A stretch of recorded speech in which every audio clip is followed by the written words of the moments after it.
दोस्तों, 26 मई सोमवंती अमावस्या के दिन चुपचाप गाय को खिला दें।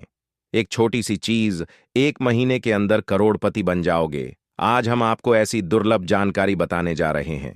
सोमवंती अमावस्या के दिन गाय को एक चीज खिला देते हो तो आपकी जन्मों जन्मांतर की गरीबी हमेशा के लिए समाप्त हो जाएंगी।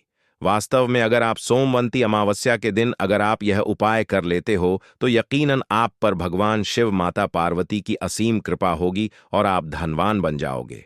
आप धनवान ना बने तो मुझे बताना दोस्तों, मैं सौगंध खाता हूं। बस जो उपाय आपको बताया जाए वह उपाय कर लेना। चलिए जानते हैं। सोमवंती अमावस्या के दिन चुपचाप गाय को खिला दें। यह एक छोटी सी चीज, करोड़पति भी अरबपति होंगे। सभी संकट और आसान से मुक्ति, मृत्यु दंड, पितृदोष तुरंत होगा। पूरे साल आपके भरे रहेंगे। अन्य धन के भंडार यूं कहें कि आपकी 7 पूछते तक करेंगी। रूपों पैसों पर राज बैंक बैलेंस बढ़ता चला जाएगा। आपके घर में वेतन है वह कभी खर्च नहीं होगा और बढ़ता ही जाएगा। सभी दुख दर्द संकट कष्ट दूर हो जाएंगे दूर, और सभी सुख आपके कदमों में आ जाएंगे। सभी सुख आपके कदम चूमेगी। यदि आप यह एक छोटी और खास चीज चुपचाप गाय को खिला देते हैं तो तत्काल गरीबी आपके जीवन से खत्म हो जाएगी। योग से राजा बन जाता है और 33 कोटि देवी देवताओं को धारण करने वाली गौ माता की असीम कृपा व्यक्ति पर आजीवन बसती है। व्यक्ति के घर में कभी भी अन्य धन वस्त्र की कमी नहीं होती। अन्य धन के भंडार व्यक्ति के घर में भरे रहते हैं। सोमवंती अमावस्या के दिन गाय का यह उपाय करने से व्यक्ति के जीवन से तत्काल गरीबी खत्म हो जाती है। तो दोस्तों, कौन कौन से वे गौ माता से जुड़े खास और महत्वपूर्ण उपाय हैं जिन्हें यदि सोमवंती अमावस्या के दिन कर लेते हैं? तो दोस्तों, गाय का उपाय बताने से पहले मैं आपको अपरा सोमवंती अमावस्या पूजा के बारे में थोड़ा सा जानकारी दे देता हूं कि सोमवंती अमावस्या कब है और इस महीने में किस तारीख को है, 25 या 26 मई। तो इस वर्ष सोमवंती अमावस्या 26 मई 2025 को पड़ रही है। नदी में स्नान करना है। इस दिन सभी भक्तजन श्री भगवान भोलेनाथ माता पार्वती की पूजा करने के साथ साथ गौ माता की पूजा अवश्य ही करते हैं और गौ माता को कुछ ना कुछ जरूर ही खिलते हैं। इससे मनुष्य के जन्मों जन्म अंतर की गरीबी हमेशा के लिए नष्ट हो जाते हैं। दोस्तों, जिस दिन का इंतजार दुनिया भर के हर पंडित, एस्ट्रोलॉजर और हर हिंदू भाई हैं को रहता है, वह दिन अब आ गया है। दोस्तों, आपकी जानकारी के लिए बता दें, हिंदू धर्म में सोमवंती अमावस्या बहुत ही धूमधाम से मनाई जाती है। इसमें सबसे पहले भगवान शिव की पूजा की जाती है, माता तुलसी की पूजा की जाती है, देवी देवताओं की पूजा की जाती है और जो भोग बनाया जाता है गौ माता की पूजा की जाती है। लेकिन इनमें सबसे ज्यादा महत्व सोमवंती अमावस्या का माना जाता है। शास्त्रों में, वेद पुराणों में साफ साफ लिखा हुआ सोमवंती अमावस्या के दिन श्री हरि विष्णु और माता लक्ष्मी जी का आशीर्वाद प्राप्त करने का सबसे सुनहरा दिन होता है।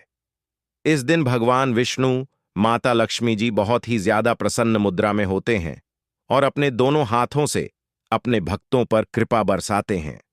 एक तरफ दोस्तों मान्यता है, सोमवंती अमावस्या के दिन जो सूर्य होता है वह अन्य दिनों के मुकाबले सबसे ज्यादा प्रकाशमान होता है।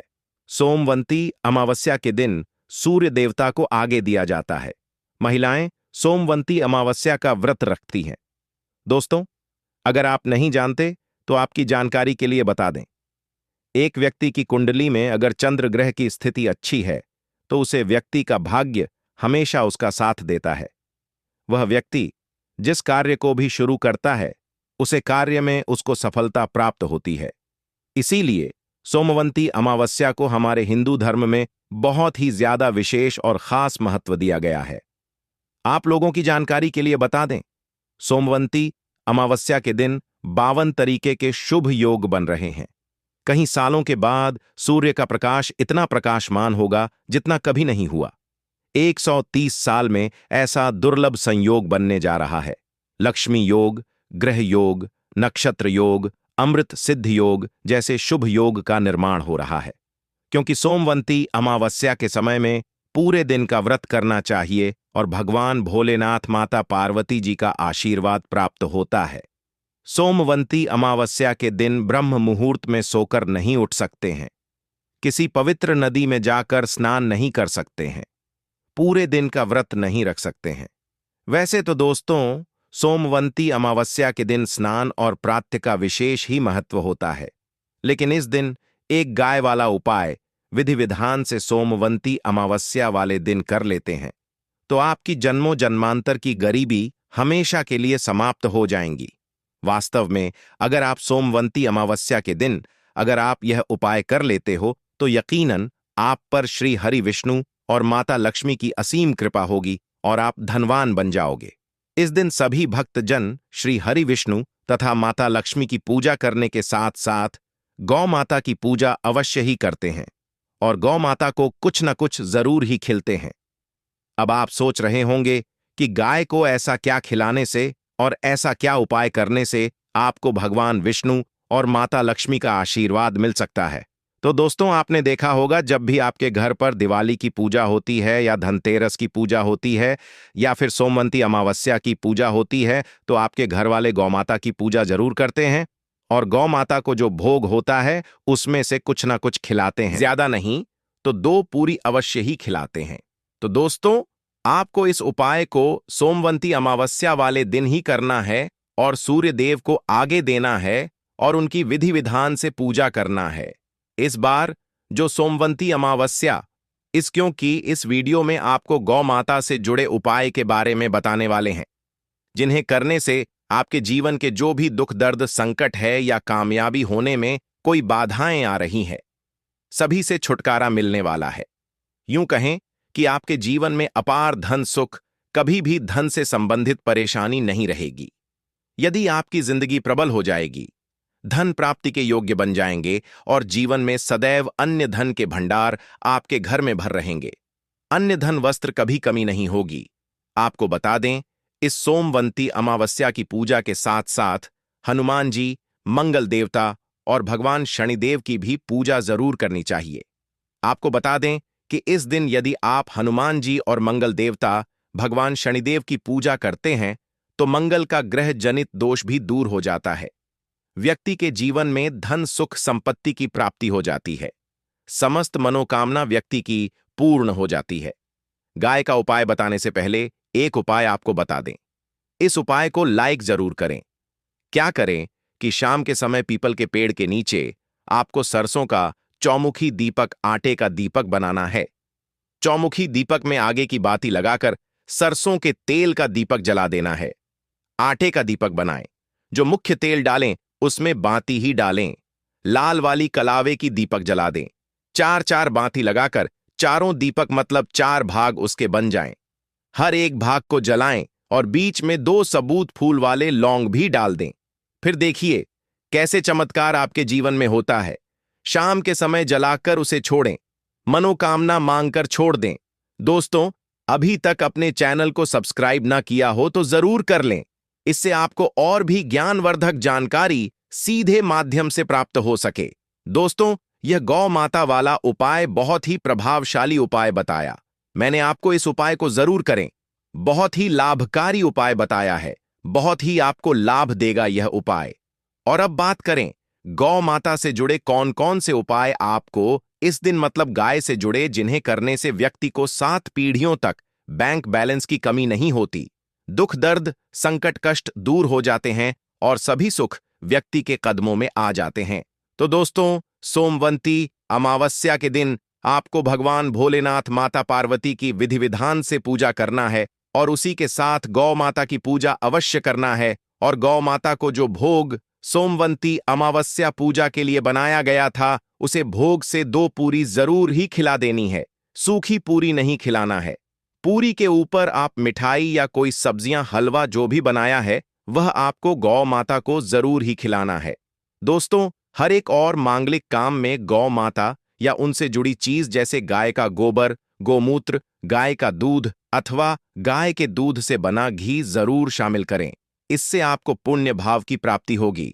सनातन परंपरा के अनुसार जिस घर में गाय होती है उसे घर से जुड़े सभी वास्तु दोष स्वयं खत्म हो जाते हैं, क्योंकि पंचम या के बिना कोई भी पूजा पाठ और हवन सफल नहीं होता। दोस्तों, महीने में एक बार हो सके तो परिवार सहित एक बार गौशाला जाने का नियम जरूर बनाएं और हो सके तो गायों को हरा चारा जरूर खिलाएं, जिससे सभी वास्तु दोस्त शांत हो जाते हैं। दोस्तों, आपका प्रिय चैनल कभी किसी को भी गलत जानकारी नहीं देगा और इनसे जुड़े दोषों का निदान हो जाता है। गर्मियों में गौ माता को पानी पिलाएं और सर्दी में गौ माता को गुड़ जरूर खिलाएं। ध्यान रखें कि सोमवंती अमावस्या वाले दिन गौ माता को गुड़ जरूर ही खिलाना है। गर्मियों में गाय को गोद ना खिलाए। अनेक देवी देवताओं को अपने शरीर पर धारण करने वाली गौ माता से जुड़े कई शुभ और अशुभ संकेत भी होते हैं। मतलब, गाय का दूध दौते समय यदि गाय ठोकर मार दें और सारा दूध बिखर जाए तो अपशगुन होता है। यदि कोई यात्रा पर निकल रहा हो और गाय अपने बछड़े को दूध पिलाती सामने आ जाए तो निश्चित रूप से कि यात्रा के लिए आप निकले हैं। वह यात्रा आपकी जरूर ही सफल होगी और वह जिसके लिए आप निकले हैं वह जरूर ही पूर्ण यात्रा पर जाते समय गाय की आवाज आना और रात्रि में गाय की हुंकार करना भी शुभ होता है। दोस्तों, साथ ही साथ गाय के साथ आप भूलकर भी यह काम न करें, अन्यथा मिलता है। जी हां दोस्तों, गाय को राष्ट्रीय पशु बनाए जाने और इन्हें मौलिक अधिकार दिए जाने की बात हो रही है तो सवाल उठता है, गाय संस्कृति का अहम हिस्सा है, तभी गाय के साथ लोग खराब व्यवहार कैसे कर लेते हैं और जैसे ही दूध देना बंद कर देती है तो लोग इन्हें उनकी किस्मत पर छोड़ देते हैं, सड़कों पर और गलियों में भटकने के लिए। ऐसे में गौवंश जीवन को कोई डंडे मारता है तो कोई उन पर पानी डाल देता है, कई बार लग जाती है, तो कभी बीमार होकर बेचारी गाय दम तोड़ देती है। ऐसे में जरूरत है इन बातों को जानने की। गाय को लेकर शास्त्रों में क्या कहा गया है, आपको कैसा व्यवहार करना चाहिए। क्या दोस्तों, गाय को कभी भी मारना पीटना नहीं चाहिए। शास्त्रों में गाय को माता का दर्जा दिया गया है। गाय को मारने वाला माता को मारने पीटने वाले के समान पाप का भाग्य समझा जाता है। नरक लोक में वर्षों तक कष्ट भोगना पड़ता है। अगले जन्म पशु योनि में मिलता है कि गौतम मुनि ने गलती से गाय को डंडा मार दिया था, जिस गाय की मृत्यु हो गई थी, और इस पाप से मुक्ति के लिए इन्हें वर्षों तक तपस्या करनी पड़ी। इसलिए यह अपरा सोमवंती अमावस्या श्री कृष्ण जी ने बैल स्वरूप में आए वृद्ध आश्रम का वध कर दिया था, जिससे मुक्ति के लिए भगवान श्री कृष्ण को संपूर्ण तीर्थ को एक कुंड में बुलाना पड़ा और इस कुंड में स्नान से वह पाप मुक्त हो गए थे। यह दोस्तों, साथ ही साथ पानी पी रही गाय को आपसे मुक्त होकर स्वर्ग पाए जाते हैं और बड़े ही धनवान कल में जन्म लेकर सुख भोगते हैं, और साथ ही साथ आराम कर रही गाय को कष्ट देकर कभी भी उठाना नहीं चाहिए। वह जन्म में किए गए जाने अनजाने में पापों से मुक्ति हो जाती है और गोलोक में स्थान पाते हैं। गाय को डंडा मारकर उठना, पानी डालकर उठाने से मनुष्य पाप का भागी बनता है और अगले जन्म में उसे दर दर भटकना पड़ता है। और साथ ही साथ शास्त्रों में बताया गया है, जो लोग गाय की सेवा करते हैं और उनका भोजन खिलाते हैं और उनकी परवरिश अच्छी तरह से कहते हैं, तो वह लोगों के जीवन की सभी इच्छाएं पूर्ति होती हैं। गाय के बछड़े से बचा हुआ दूध ही मनुष्य को लेना चाहिए, परंतु कुछ लोग एक बार गाय को धो लेने बाद फिर से बछड़े के लिए बचा हुआ दूध भी धो लेते हैं। ऐसा करना पाप कहा जाता है। ऐसे दूध को धोने वाला और ग्रहण भी बन जाते हैं। दोस्तों, साथ ही साथ शास्त्रों में कहा गया है कि गौवंश मतलब गाय और बैल के पीठ पर नहीं बैठना चाहिए। उनका पीठ पर बैठने से महापाप लगता है। ऐसे लोगों को नरक की यात्रा भोगनी पड़ती है। एकमात्र देव के अंश के उत्पन्न नदी ही गौवंश है, जिस पर स्वयं महादेव और महादेवी सवारी करती है, क्योंकि नंदी ने स्वयं अपनी इच्छा से महादेव की सवारी बनना स्वीकार किया था। और साथ ही साथ शास्त्रों में गाय के दान को बहुत ही महत्व दिया गया है, परंतु ऐसी गाय का दान कभी नहीं करना चाहिए जो बूढ़ी और बीमार हो। कठोपनिषद में नचिकेता की कथा भी इस संदर्भ में है कि जिस नचिकेता ने पिता द्वारा बूढ़ी गाय को दान करने पर आपत्ति जताई थी, दूध देने वाली और बछड़े सहित जो लोग गाय का दान करते हैं वह महान पुण्य को हासिल करके स्वर्ग में स्थान पाते हैं। दोस्तों, साथ ही साथ सूर्य, चंद्र, मंगल या शुक्र की युक्ति राहु से हो तो पितृदोष होता है। यह भी मानता है कि सूर्य का संबंध पिता से एवं मंगल का संबंध रक्त से होने के सूर्य, यदि शनि राहु या केतु या दृष्टि हो तथा मंगल की युति राहु या केतु से हो तो पितृदोष होता है। इस दोष से जीवन संघर्ष में बन जाता है। यदि पितृदोष हो तो गाय को प्रतिदिन या किसी भी एक अपरा एकादशी के दिन रोटी, गुड़, चारा आदि खिलाने से पितृदोष। दोस्तों, हर एक और मांगलिक काम में गौ माता या उनसे जुड़ी चीज जैसे गाय का गोबर, गौमूत्र, गाय का दूध अथवा गाय के दूध से बना घी जरूर शामिल करें। इससे आपको पुण्य भाव की प्राप्ति होगी। सनातन परंपरा के अनुसार जिस घर में गाय होती है उसे घर से जुड़े सभी वास्तु दोष स्वयं खत्म हो जाते हैं। गाय के ऊपर जो कुबड़ होती है वह बृहस्पति गुरु है। अतः जन्मपत्री में यदि बृहस्पति अपनी नीच राशि मकर में हो या अशुभ शिवलिंग में जा रहे हों और सामने से गौ माता आई हुई दिखाई दे तो गौ माता को अपनी दाहिनी ओर से जाने देना चाहिए। आपकी यात्रा जरूर ही सफल होगी और साथ ही साथ यह संकेत भी जान लें। यदि आप यात्रा पर जा रहे हैं और सामने आपके गाय पड़ जाए अथवा अपने बछड़े को दूध पिलाती हुई सामने गए दिखाई दे जाए तो समझ जाना कि वह यात्रा आपके लिए जरूर ही सफल होगी और साथ ही साथ जिस घर में गाय होती है उसमें वास्तु दोष स्वतः ही खत्म हो जाता है। और आप भी रोटी बनाएं, प्रतिदिन ताजी रोटी ही बनाएं। गाय को अगर आपने रोटी बनाई है तो कोशिश करें कि उसे रोटी को आप तुरंत ही गाय को खिला दें। अगर आप उसे रोटी को रख देंगे और उसे रोटी को अगले दिन देंगे तो वह रोटी बंसी मानी जाएगी। गाय को कभी भी बासी रोटी ना दें। इसे घर में नकारात्मक ऊर्जा वास करती है और आपके बिल्कुल भी नहीं बनेंगे। इससे आपके घर में हमेशा दर्द देवता का वास रहेगा और आप जिस भी काम उसे काम में आपको हमेशा असफलता ही हाथ लगेगी। इसलिए कोशिश करें गाय को रोजाना ताजी रोटी बनाकर खिलाएं। बासी रोटी गाय को ना दें और साथ ही साथ सड़ी गली चीज गाय को नहीं खिलानी चाहिए कि घर में कोई फल है, कोई सब्जी है, सड़ जाए तो लोग क्या करते हैं, गाय को देते हैं। नहीं, ऐसा नहीं करना चाहिए। ऐसा करने से यदि आप गाय को खिलाते हैं तो और आप आपके भाग्य बन जाते हैं और साथ ही साथ आप आटे की 11 लोई यहां बनाकर उनके ऊपर हल्दी लगा करके इसके बाद गाय को खिलाएं। हर एक लोई को मिला दें। माता गाय की आप चरणों की स्पर्श करें या दोस्तों ऐसा करने से आपके समस्त काम बनने लगेंगे। जो 2 हक का समय चल रहा है वह भी खत्म होगा। आपके जीवन में खुशियां ही खुशियां होंगी और एक बार आप 7 बार गाय की परिक्रमा भी कर लें तो आपके समस्त कम होंगे। और साथ ही साथ आप गाय को जब भी रोटी दें, रोटी पर या तो आप थोड़ी हल्दी लगा लें। अगर अच्छा ना हो तो आप थोड़ा रख सकते हैं, थोड़ा घी रख सकते हैं। या दोस्तों, गाय को कभी भी सूखी रोटी ना खिलाएं। सूखी का मतलब गए रोटी रखें, उसे पर कुछ ना कुछ रखकर खिलाएं। हल्दी रख लें, मिश्री की या जो भी रख लें, मतलब खाली रोटी नहीं खिलानी। इस बात का जब भी आपको शुभ फलों की प्राप्ति होगी। जी हां दोस्तों, उपाय कुछ बातें जिन्हें आपको ध्यान में जरूर रखना चाहिए। या दोस्तों, वीडियो अच्छी लगी हो, वीडियो को लाइक करें, ज्यादा से ज्यादा अपने दोस्तों में शेयर करें। तो आपका भी यह विशेष रूप से कर्तव्य बनता है कि आप डिवाइन एनर्जी चैनल को अवश्य सब्सक्राइब करें और दोस्तों कमेंट बॉक्स में जरूर लिखें जय भगवान भोलेनाथ, माता पार्वती, गौ माता जरूर ही लिखें।